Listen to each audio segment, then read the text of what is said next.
Assalamualaikum. Pernah tak kita terfikir, apa sebenarnya yang membezakan perbuatan baik yang kita buat sebab ikhlas dengan yang kita buat sebab terpaksa? Jawapannya ada pada satu konsep penting dalam Islam, iaitu akhlak. Ia bukan sekadar perbuatan luaran kita, tapi ia adalah cerminan sebenar apa yang ada dalam jiwa kita. Jom kita dalami sama-sama.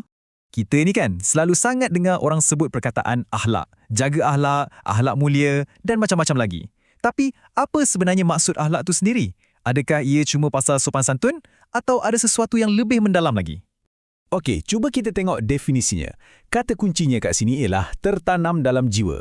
Ini bermakna akhlak yang sejati bukanlah sesuatu yang kita kena fikir-fikir dulu nak buat ke tak.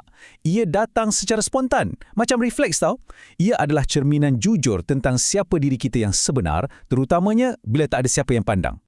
Hadis ni pula, dia bagi kita satu petunjuk yang sangat jelas dan mudah. Akhlak yang baik tu, bila kita buat, hati kita rasa tenang, rasa betul. Tapi, kalau benda tu salah atau dosa, jiwa kita akan rasa resah, rasa tak selesa. Macam ada satu kompas dalaman yang bagi signal, jangan buat ni. Baiklah, kita dah tahu apa itu akhlak. Sekarang, jom kita bedah siasat sikit. Apa dia 4 tiang seri yang menjadikan konsep akhlak dalam Islam ni begitu kukuh dan begitu istimewa? Inilah 4 ciri utamanya. Jom kita tengok satu-satu. Kita mulakan dengan puncanya dulu. Pertama sekali, dan ini yang paling-paling penting, sumbernya. Prinsip akhlak dalam Islam ni bukan datang dari teori manusia atau trend budaya yang berubah-ubah. Ia datang terus daripada wahyu Allah, iaitu Al-Quran, dan diperjelaskan lagi melalui contoh teladan Nabi Muhammad SAW dalam sunnah baginda. Yang kedua, ia sangat selari dengan fitrah kita, dengan default setting kita sebagai manusia.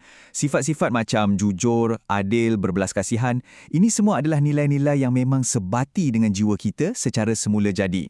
Roh kita memang dah diprogram untuk kenal mana yang baik. Ciri ketiga ni pula menunjukkan betapa luasnya skop akhlak.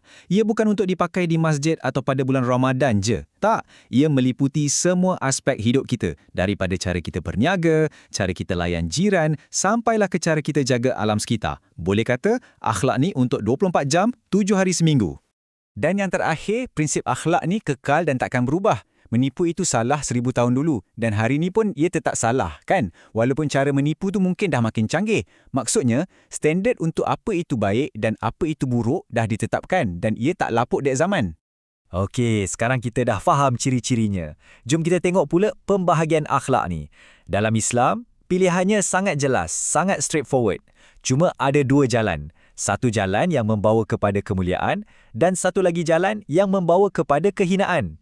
Kat sinilah kita nampak ada 2 cabang. Sebelah sini, kita ada akhlak mahmudah. Ini adalah sifat-sifat yang terpuji, yang digalakkan, yang diangkat tinggi.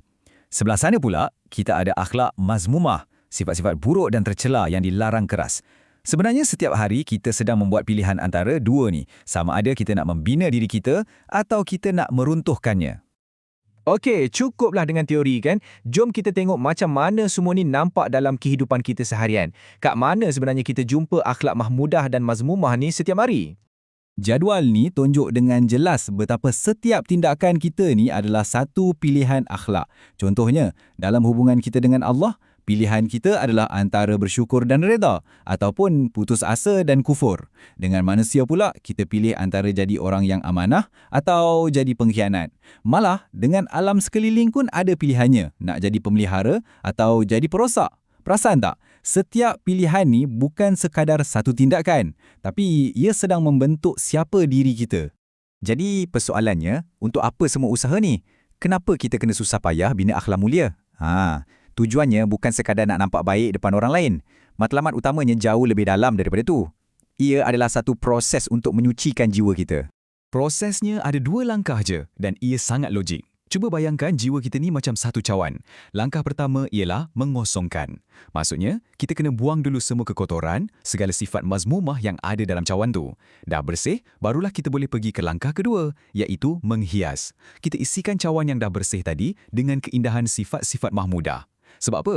Sebab kita tak boleh tuang air yang jernih ke dalam cawan yang kotor kan? Jadi apa hasilnya bila kita dah buat semua ni? Ada 2 hasil yang sangat indah. Satu untuk dalaman kita, di mana kita mencapai matlamat paling tinggi, iaitu mencari keredaan Allah. Dan satu lagi untuk luaran kita, di mana kepribadian kita yang baik itu akan terpancar keluar, menjadikan setiap interaksi kita dengan dunia ni lebih indah dan bermanfaat untuk semua. Sebagai penutup, soalan ni saya pulangkan balik pada kita semua, termasuk diri saya. Daripada semua sifat-sifat terpuji yang ada, sifat mana satu yang kita rasa, okey, yang ni aku nak fokus dulu, bermula hari ini? Renung-renungkan.